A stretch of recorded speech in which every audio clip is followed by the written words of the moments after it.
Bienvenidos a La Mente y sus cicatrices. Soy Pablo de Lorenzo, psicólogo experto en trauma y acoso. Hoy vamos a hablar de un tema muy interesante relacionado con la tecnología y cómo nos afecta. La verdad que vivimos en una época un poco extraña. En muy pocos años la inteligencia artificial y las redes sociales han pasado de ser curiosidades tecnológicas a de repente convertirse en algo que está metido en casi todas las esquinas de nuestra vida cotidiana. Nos afecta cómo trabajamos, cómo nos relacionamos, cómo tomamos decisiones, incluso cómo pensamos sobre nosotros mismos. Y como suele ocurrir, la mente humana se está adaptando, pero como puede. En este episodio vamos a hablar de lo que yo llamo neosíndromes psicológicos en la era de la IA y las redes sociales. No van a ser diagnósticos oficiales. No voy a mostraros en ningún momento un manual de psiquiatría ni un DSM, ni pretendo inventarme trastornos nuevos.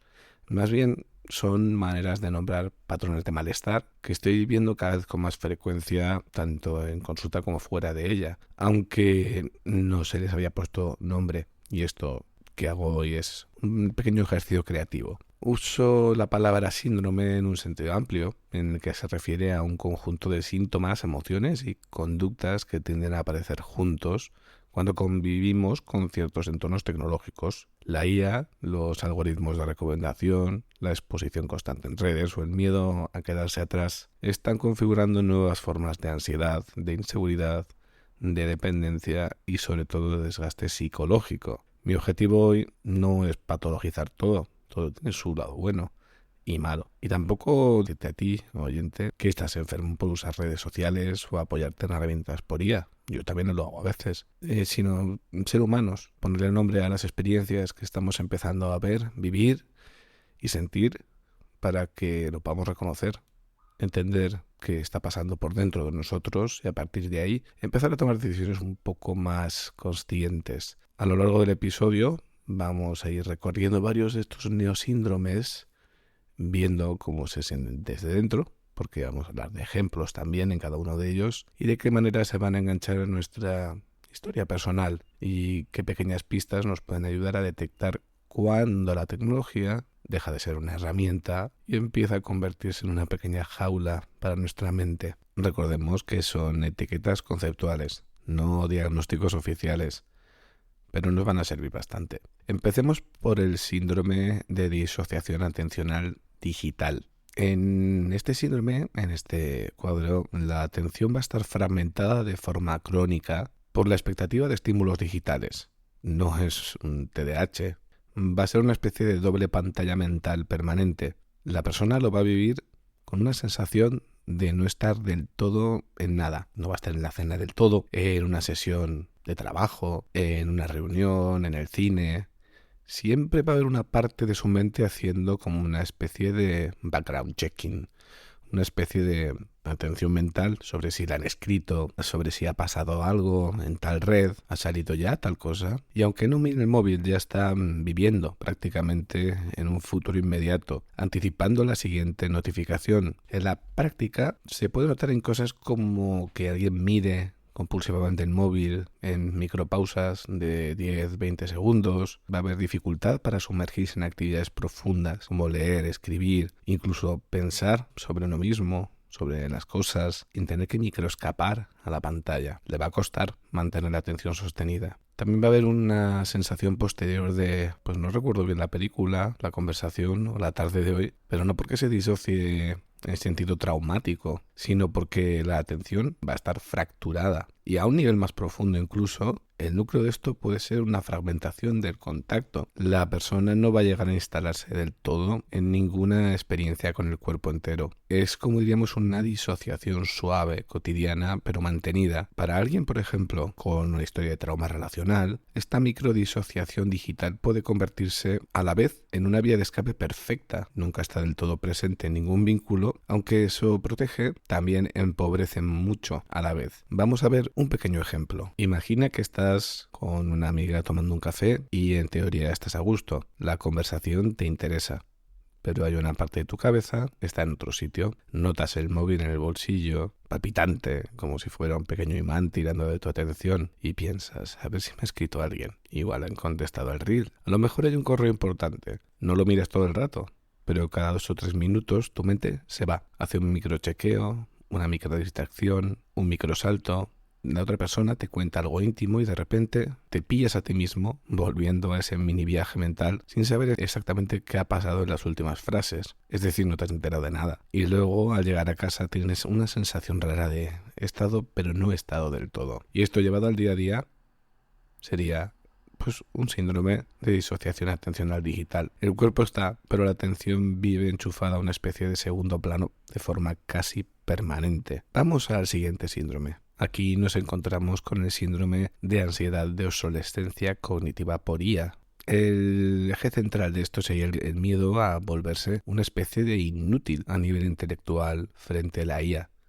Como si nuestra mente fuera una tecnología vieja. La persona va a vivir con una angustia casi flotante, una idea de que lo que ya sabe no vale, o de lo que sabe ya no vale del todo. Que todo lo que estudió queda viejo en 2 meses y que esto es un tema que me han preguntado mucho, si su propia profesión será reemplazada por un modelo de lenguaje, lo que llamamos hoy en día inteligencia artificial generativa. Este miedo no es solo económico y laboral, también toca lo que sería el autoconcepto cognitivo. No puede decirse, yo valía porque era listo o lista, pero ahora parece que las máquinas lo hacen mejor todo y más rápido. En ese caso, ¿qué soy ahora? Y en más profundidad, ¿quién soy ahora? ¿Cuál es mi papel? Se presenta típicamente como consumo compulsivo de noticias sobre IA, avances, automatización, que además esto preocupa a la persona, comparación mental constante. Uno se puede decir, esto que tardó 2 horas en hacer,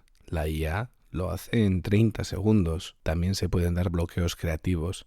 ¿Para qué escribir si una inteligencia artificial lo va a hacer más rápido y mejor? Esto nos lleva a un posible autodesprecio intelectual. Uno siente que su mente es lenta, torpe, obsoleta, como un móvil viejo. En este caso nos encontramos con que puede provocar una crisis de valor personal que va asociada al rendimiento cognitivo. Personas que estructuraron su autoestima en torno a ser competentes, inteligentes, productivas, pueden vivir la inteligencia artificial como una especie de amenaza latente, si no la sienten como algo presente ya incluso. Diríamos que es como un padre súper inteligente que nos invalida a nivel humano. Vamos a ver un pequeño ejemplo. Imagina que llevas años formándote, leyendo, acumulando conocimiento. Has sido siempre la persona lista de tu entorno. Y de repente empiezas a ver titulares, vídeos, demostraciones de IA generando textos, informes, imágenes, códigos, incluso diagnósticos. Todo mucho más rápido de lo que tú podrías en muchísimo más tiempo hacer. Un día te pillas pensando, lo que tardó 3 horas en preparar para un paciente, esto lo hace en 30 segundos. ¿Para qué sirvo yo entonces? Y te descubres evitando proyectos nuevos porque sientes que si no están a la altura de la máquina, no valen. La angustia no es solo me quedaré sin trabajo, es mucho más profunda. Mi cabeza ya no es suficiente. Se está quedando vieja. Es como si la IA fuese una especie de hermano pequeño superdotado que ha venido a demostrar que tú eras prácticamente del montón. Esta sensación de quedarte intelectualmente anticuado, como si nuestra mente fuera un modelo antiguo que ya no se actualiza, es el corazón de este pequeño síndrome de la era digital. El siguiente síndrome va a ser el de dependencia de validación algorítmica. En este caso, nuestro estado de ánimo se va a regular a través de métricas numéricas.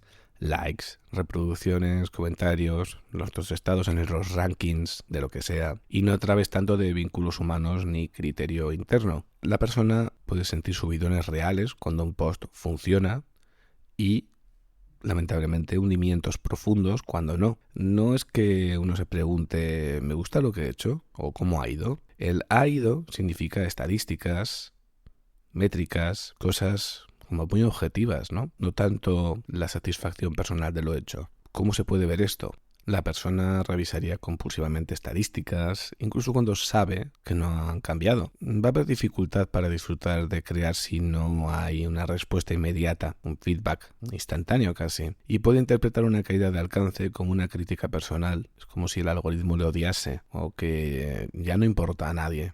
Va a haber estados también de semiabstinencia emocional cuando no se publica nada. Una sensación de si no subo cosas desaparezco. Aquí se da una externalización radical de la autoevaluación. Uno pierde la referencia como fuente de validación. El algoritmo se convierte en una especie de oráculo que decide si existes o no en el mundo simbólico. Esto puede ser a veces como repetir escenas infantiles. Existo cuando me miran. Vamos a ver un pequeño ejemplo. Imaginemos que subes algo a las redes, un post que te has currado, un reel al que les has dedicado tiempo, un episodio nuevo. En teoría el trabajo importante ya está hecho, pero en realidad lo que empieza es otra cosa. El ritual de refrescar estadísticas. Mira las reproducciones, los likes, los comentarios. Si el número sube rápido, respiras, ¿vale? Uno se siente válido. Si se mueve o mueve poco y aparece la caída libre, uno puede sentir que ya no le importa a nadie o que el algoritmo lo ha castigado, como una especie de sensación de fracaso. Lo más peligroso de esto es que poco a poco uno deja de crear por lo que le apetece, sino por lo que piensa que va a funcionar. Es como si el algoritmo se convirtiera en una especie de juez interior que decide si vales o no. Y aquí es el problema, cuando el estado de ánimo depende más del panel de métricas que lo de que uno siente con lo que hace, ahí aparece este síndrome de dependencia de validación algorítmica. Vamos a la siguiente, que sería el síndrome por paranoia de suplantación generativa. Todos hemos visto ejemplos reales de deepfakes, de vídeos que parecen reales, pero no lo son. Y aquí es donde aparece esta paranoia. Es el miedo exagerado a que la propia identidad sea manipulada mediante inteligencia artificial, como hemos dicho, con deepfakes, con audios falsos o con textos falsificados. Es importante que diferenciemos un par de cosas. Hay una parte de miedo realista, porque como hemos dicho, sí que existen deepfakes. Y hay una parte paranoide, de hipervigilancia extrema, lectura conspirativa, sobreestimación brutal de la probabilidad de ser objetivo uno mismo, cuando la mayoría de la gente somos perfectamente anónimos. Y en este caso se puede dar de la siguiente forma. Revisar compulsivamente si las imágenes o vídeos propios parecen manipulados. Evitar hablar en público, grabar audios o salir en vídeo por miedo a que utilicen la voz o la imagen de uno o de una. Pueden darse también sospechas sistemáticas de contenidos. ¿Y si este vídeo no es real? Pero esto va a ser llevado al extremo, hasta el punto de bloquear la capacidad de confiar en nada. Y también hay pensamientos intrusivos. La persona va a pensar que van a inventarse algo con su cara y arruinarle la vida. Aquí va a haber una erosión de la confianza básica en la realidad compartida y un sentimiento de vulnerabilidad extremo ante el control externo. En casos con personas con historia de abuso, luz de gas o humillaciones públicas, la idea de que pueden hacer que uno salga en un vídeo haciendo X toca núcleos muy antiguos de miedo a la difamación, a la vergüenza y a no ser creído. Clínicamente aquí hay un continuo. Va a haber una zona sana, que es la preocupación y la prudencia, que todos creo que debemos tenerla, una zona de ansiedad elevada, pensamientos rumiativos, evitación, pero aquí entraríamos también ya en una zona claramente paranoide después. La construcción de teorías de complot, lecturas persecutorias, de cualquier interacción digital y todo lo que tenga que ver con que uno sea captado a nivel sensorial, como voz o vídeo. Vamos a ver un pequeño ejemplo. Imaginemos que un día nos mandan un vídeo donde en teoría salimos diciendo barbaridades. Sabemos que es falso, reconocemos que es un deepfake, pero el susto se nos queda dentro. Y desde entonces, cada vez que alguien nos graba en una charla, en una reunión o incluso en una comida, una parte de nuestra cabeza puede pensar: con esto podrían hacer cualquier cosa. Podrían poner mi cara en otro cuerpo, podrían usar mi voz para decir lo que quisieran. Y ahí empezamos a evitar entrevistas, a decir que no, a participar en proyectos con vídeo, a sentirnos incómodos si alguien nos pide una nota de voz. Aquí pasamos de prudencia Es un miedo casi paranoide a que nuestra identidad sea secuestrada digitalmente. A ver, la realidad es que la tecnología existe, sí, pero cuando la posibilidad se convierte en obsesión y empezamos a vivir como si que seguro nos vayan a suplantar, ya estamos ante esta paranoia de suplantación generativa. Vamos al siguiente, que es muy interesante. Es el síndrome del yo curado. Aquí encontramos una paradoja. El yo que exhibimos en redes puede estar tan cuidadosamente editado que la persona empieza a sentirse una impostora en su vida real. En redes sociales presenta una narrativa muy coherente, siempre con un tono, un estilo, un tipo de vida, un tipo de discurso concreto. Pero en la vida real siempre va a ser más caótica y contradictoria que lo que uno quiere proyectar. Esta discrepancia va a generar vergüenza anticipatoria. Si a alguien que me conoce por Instagram me ve un martes por la tarde, reventado, cansado, borde y sin un glamour especial, se puede dar cuenta de que soy un fraude. ¿Y cómo lo podemos comprobar a nivel de actos y de pensamientos? Va a haber hipervigilancia sobre la propia coherencia. La persona puede pensar, esto no lo puedo subir porque no encaja con mi marca personal. Va también a haber dificultad para mostrar fragilidad real, incluso ya a personas cercanas, por miedo a romper esa imagen. Una sensación también de estar actuando incluso en la intimidad y la vivencia de una doble vida, el yo escénico versus el yo cotidiano. Aquí hay un conflicto de identidad entre lo que sería la autenticidad y lo performativo. La persona no tiene por qué estar mintiendo necesariamente en las redes, pero selecciona tanto que termina inhabilitando partes completas de uno mismo. La rabia, la vulnerabilidad, el aburrimiento, la mediocridad cotidiana. En el fondo son partes nuestras reales. No podemos intentar estar constantemente siendo perfectos. Lo vamos a ver en el ejemplo. Y en este sería una escena como la siguiente. En redes uno proyecta una versión de sí mismo bastante coherente. Tiene un tono, una estética, unas ideas claras. La gente le conoce como la persona que siempre dice X o el nutricionista que siempre habla de tal. Pero luego, en el día a día, una persona discute, se contradice, tiene días grises, hace cosas que no encajan con ese personaje. Un sábado por la noche se pilla a sí mismo pensando, si alguien me sigue en Instagram y me viese ahora mismo, con estas pintas, con este humor, estando medio pedo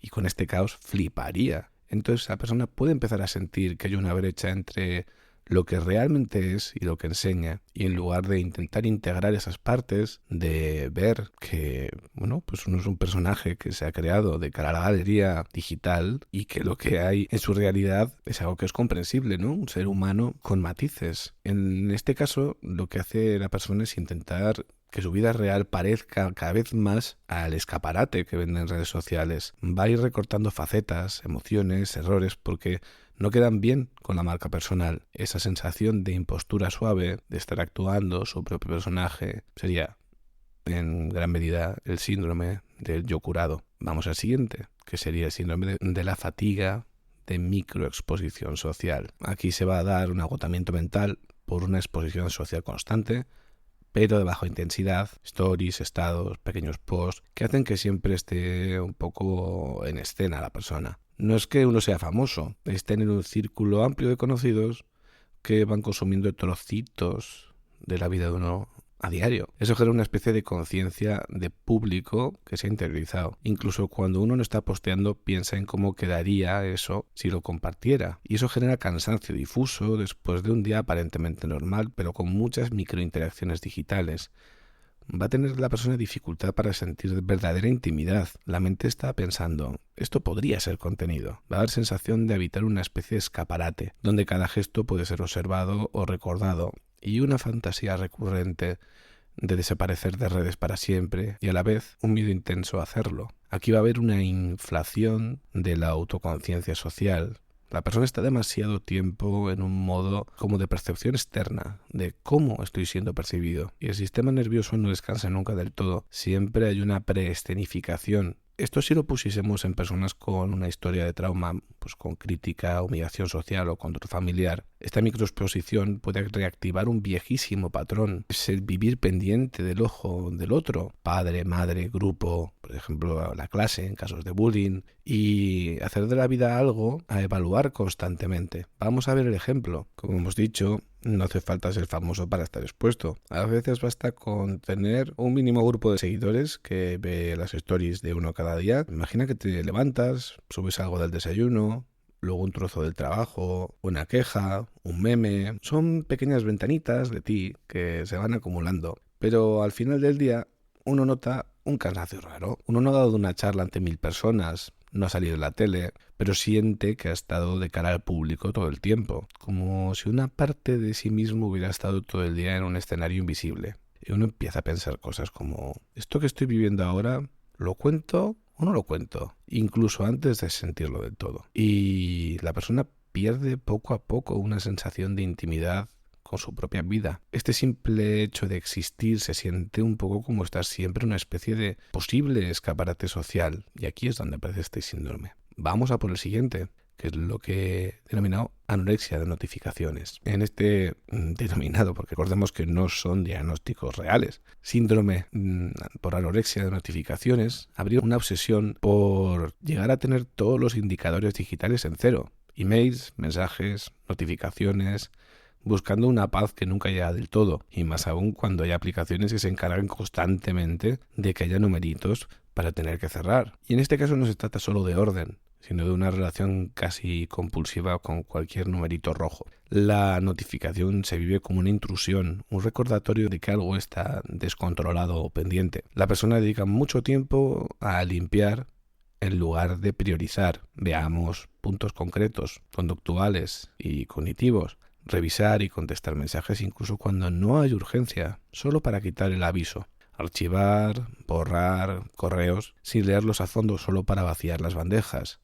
Y también se va a dar una mala gestión del tiempo. Lo urgente, estratégico, se posterga mientras se atiende lo que molesta a la vista, a esa sensación de tiene que estar todo limpio. Además va incluso a haber malestar físico, somático, al ver muchas notificaciones acumuladas. Aquí va a haber una búsqueda ilusoria de control y de pureza digital, que dialoga muy bien con rasgos de perfeccionismo y un poco con rasgos de tipo obsesivo-compulsivo. Para muchos es una forma de regular la ansiedad. Si todo está a cero, estoy al día, no debo nada y no hay peligros escondidos. Este control puede además recordar dinámicas de supervivencia. Tener todo bajo control puede anticipar críticas, explosiones de otros, castigos por dejar cosas sin hacer. Es una forma de perfeccionismo casi patológico, pero adaptado al mundo digital. Vamos al ejemplo. Imaginemos que miras la pantalla del móvil y ves 132 correos sin leer, 27 mensajes de WhatsApp, 9 avisos de distintas apps que te interesan o no, pero están ahí. Solo ver los numeritos ya te da una especie de urticaria mental. Sientes, esto no puede estar así.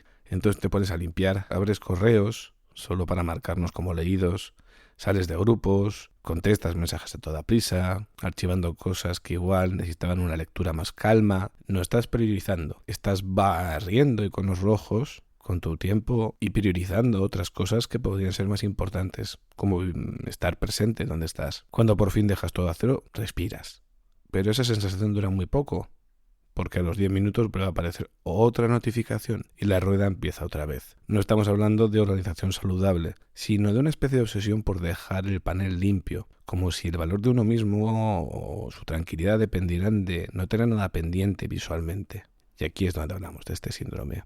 Vamos a por el siguiente, el síndrome por dependencia de codecisión con inteligencia artificial. Y este creo que va a pegar fuerte dentro de no mucho tiempo. En este síndrome, la idea central, el punto principal es que la persona va a delegar en sistemas de inteligencia artificial, como por ejemplo ChatGPT, buena parte de sus decisiones, desde lo trivial hasta lo existencial. No es simplemente utilizar una herramienta que tiene cierta utilidad, es sentir que sin la IA no sabe ya qué hacer, o que sus decisiones a pelo pues son sospechosas, poco fiables o inferiores. No se siente seguro del todo. Vamos a ver cómo se manifestaría. Aquí, por ejemplo, incluso la persona podría pedirle a la IA que redacte mensajes sensibles, decisiones laborales, incluso respuestas afectivas, tipo, pues, ¿qué le diría yo a mi pareja? ¿O qué le digo? Incluso, cortar y pegar. Esta persona puede consultar compulsivamente herramientas de IA para validar ideas, bloquearse cuando no tiene acceso a estas herramientas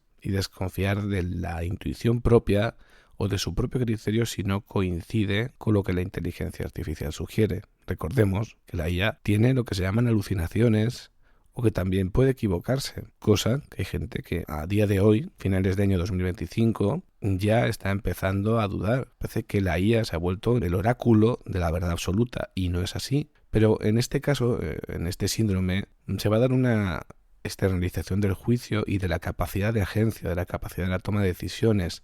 La máquina se convierte en una figura de autoridad pseudo-omnisciente, casi siempre está ahí para todo y problemáticamente para personas con historias de decisiones muy criticadas o invalidadas en la infancia. Es tentador encontrar una especie de supervisor, un superyo freudiano amable, que siempre tiene una respuesta, no se enfada y parece neutral, pero hay un riesgo clínico en este síndrome que es muy importante. Se puede dar progresivamente un empobrecimiento en cuanto a la capacidad de elegir, asumir riesgos y construir criterio. La persona se puede acostumbrar a un mundo donde siempre puede delegar la incertidumbre. Y esto, de verdad, se transforma en una dependencia. Esto puede ser muy preocupante en el futuro. Vamos a ver un ejemplo. Piensa en alguien que ya no manda un correo importante sin pasarlo antes por una IA, que no redacta un mensaje difícil a su pareja sin preguntarle antes a ChatGPT qué decir, que consulta a la IA si es buena idea cambiar de trabajo o qué ruta tomar en su vida profesional, incluso cómo estructurar una conversación incómoda. Al principio, pues es práctico y nos ahorra tiempo, pero poco a poco aparece una línea nueva. Uno puede pensar, si no lo consulto, me siento insegura. Y si la IA me sugiere algo distinto a lo que yo pensaba, dudaré de mí automáticamente. Llega un punto en el que uno ya no sabe si está haciendo lo que ha decidido uno mismo o lo ha decidido una mezcla rara entre el criterio propio, cada vez más mermado, y el de un modelo estadístico generativo. Y cuando un día uno se queda sin conexión, se puede bloquear. Sin esto, no sé qué hacer. Aquí es donde aparece este síndrome. Y de verdad, creo que esto va a pegar mucho más de lo que parece a simple vista. Ya iremos viendo con los años. El noveno y penúltimo síndrome que vamos a hablar, ya había existido antes, porque YouTube lleva existiendo tiempo y es incluso lo he visto en consulta, es el trauma de exposición viral. Va a ser la respuesta traumática tras una exposición masiva e incontrolable en redes de una humillación, un linchamiento, lo que llamaríamos cancelación, que es una especie de pasar a ignorar a alguien o que sea detestado en redes sociales, e incluso vídeos íntimos filtrados. La persona no solo lo pasó mal en redes en su momento, su sistema nervioso lo registró como un episodio de amenaza extrema a la pertenencia, a la reputación y la integridad psíquica. Pero Internet funciona como un espacio sin tiempo y sin fin, donde la escena puede repetirse y aparecer en cualquier momento. Hay una incertidumbre extrema a volver a sentir eso. ¿Qué síntomas posibles puede haber? Pues los típicos de un estrés postraumático, aunque adaptados al mundo digital, ver flashbacks al contenido viral, imágenes, comentarios, el número de visualizaciones. Va a evitar redes, fotos, cámaras, espacios donde se podría volver a exponer. Hipervigilancia, búsqueda constante de su nombre en Google, miedo a que el tema que en su momento le hizo tanto daño vuelva a revivir. También va a haber vergüenza tóxica, sensación de ser irremediablemente defectuoso o de que está marcado por aquel vídeo. Pesadillas, insomnio, síntomas depresivos. Y aquí se va a vivir una vivencia de humillación masiva y permanente. A diferencia de una vergüenza localizada, pues lo que podía pasar antes, ¿no? En el aula, en el barrio, aquí la idea de que todo el mundo podría haberlo visto, aunque no sea cierto, la sensación subjetiva es global. Si existía incluso trauma relacional previo, este evento puede consolidar creencias previas. No tengo derecho a equivocarme. Si ven quién soy, de verdad me destruirán, como si ese vídeo fuese realmente una muestra de que son vulnerables y no valiosos. También puede pensar que el mundo es un lugar donde se disfruta de mi dolor, como si hubiese sadismo en ello. Vamos a ver un ejemplo. Imaginemos que un día alguien graba un momento tuyo ridículo, vulnerable o directamente doloroso y lo sube a redes. Y el vídeo se empieza a compartir. Primero, son 4 amigos, luego amigos de amigos, luego gente que no conoces, y los comentarios se llenan de bromas, coñas, insultos e incluso hacen memes o pegatinas de estas stickers. Uno cierra las aplicaciones, pero el vídeo sigue ahí, circulando. Te escriben, que sales en TikTok. Mira lo que han puesto de ti. Y sientes una mezcla de vergüenza, miedo y una sensación muy física de querer desaparecer del mapa. Semanas después, aunque el ruido haya bajado, sigues con miedo a que alguien te reconozca por la calle, a que el vídeo reaparezca y se reviralice. Abres redes sociales con incluso taquicardia, evitas ciertos sitios y vienen imágenes del vídeo a la cabeza una y otra vez. No solo me dio vergüenza, es que el sistema nervioso ha registrado esa exposición masiva como una especie de ataque a tu propia identidad. Y esto sería este síndrome. Vamos a por el 10º y el último síndrome, que es el duelo por el yo predigital. Y es que hay, como pasa el tiempo, la verdad. Yo personalmente, hace 3 años, ni me imaginaba de lejos que la inteligencia artificial habría avanzado de esta manera. Está ahora prácticamente en todos los lados. Todo se hace con IA.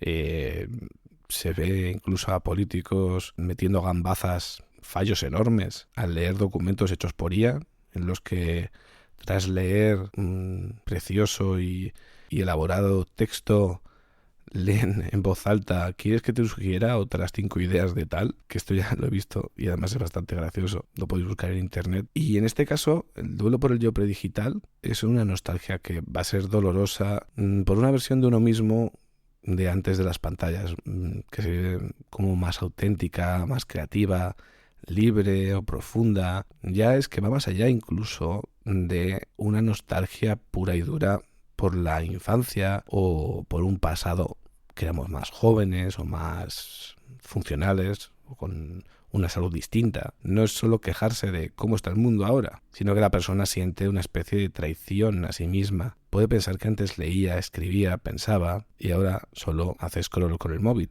También lo que llaman doom scrolling, que es como scrollear como un zombie. La persona va a recordar etapas de vida, adolescencia, universidad, primeros trabajos, como un tiempo de mayor presencia y concentración, y puede vivir el presente como si esto se hubiese degradado, casi prostituido, ante algo mucho más cómodo y sencillo, pero perdiendo su esencia. La persona va a tener idealización de esa época pre-smartphone, de esa época en la que no estaba presente el WhatsApp constantemente, pero también con un olvido selectivo de las sombras que había en ese pasado. Sentimientos de culpa y autorreproches por no poder o no saber desconectar del todo, e intentos periódicos de desintoxicación digital que acaban fracasando y refuerzan la sensación de impotencia de desvincularse de este nuevo estilo de vida. También va a haber fantasías escapistas, vivir sin redes, irse al campo, volver a un Nokia 3310 indestructible. Y aquí hay un conflicto identitario entre el yo que se percibe como auténtico, predigital, y el yo actual que se ve como colonizado por pantallas. Y esto en personas con trauma relacional también hace que las pantallas puedan haber sido un refugio en momentos duros y puede haber ambivalencia. Me han dañado, pero también me han salvado en cierto punto. Es algo un poco ambivalente. Y acabamos con un ejemplo, con una escena muy cotidiana. Un domingo por la tarde, uno está haciendo scroll, pasando vídeos cortos, saltando de una aplicación a otra, como quien antes hacía zapping. Realmente. Y cuando mira el reloj ha pasado 1 hora y media y a uno le viene un pensamiento como una punzada. Antes, a estas horas, yo estaría leyendo, escribiendo, tocando música, quedando con alguien. ¿En qué me he convertido? Obviamente eso no era así en el pasado, pero uno lo piensa. Uno se acuerda de una versión suya de hace años, que le gustaba más creativa, más concentrada, menos enganchada a la pantalla, y puede sentir una mezcla de nostalgia, rabia y culpa, y decide que a partir de mañana eso se acaba, pero la persona repite el patrón. Aquí no solo hay un cambio de hábitos, hay un pequeño duelo por un yo que uno siente que ha perdido por el camino, un yo predigital idealizado que a veces pesa como una especie de reproche interno. Es como tú antes molabas, ahora ya no. Y este choque entre el yo de antes y el yo de ahora sería el núcleo de este síndrome del duelo por el yo predigital. Claramente vemos aquí que no es del todo real. Antes había luces y sombras en la persona y como muchas veces se ve en la nostalgia, recordamos lo bueno y omitimos lo malo, como la frase de todo tiempo pasado fue mejor. Obviamente no es así, pero bueno. Y hasta aquí llegaría este episodio de hoy. Espero que os haya parecido interesante. Son, 10 pequeños problemas que creo que van apareciendo cada vez más, y cosas como la dependencia hacia la IA me parece que van a tener una potencia y una problemática, sobre todo en personas que son ahora adolescentes y que van a ir debilitando cada vez más su capacidad creativa, su capacidad de decisión y su capacidad de agencia. Bueno, lo iremos viendo con el tiempo. Quizás cambien las dinámicas o no. Y antes de cerrar, recordaros que el libro Los malos viajes, los infiernos de la química está disponible en Amazon, en tapa blanda, Kindle y tapa dura. Puede ser un buen autorregalo, un buen regalo para estas fiestas. Y recordaros también que tenéis el correo electrónico lamenteysusticicatrices@gmail.com para cualquier duda, propuesta de tema o curiosidad que tengáis sobre el programa. Muchas gracias por estar ahí, por escuchar, y nos vemos en el próximo episodio.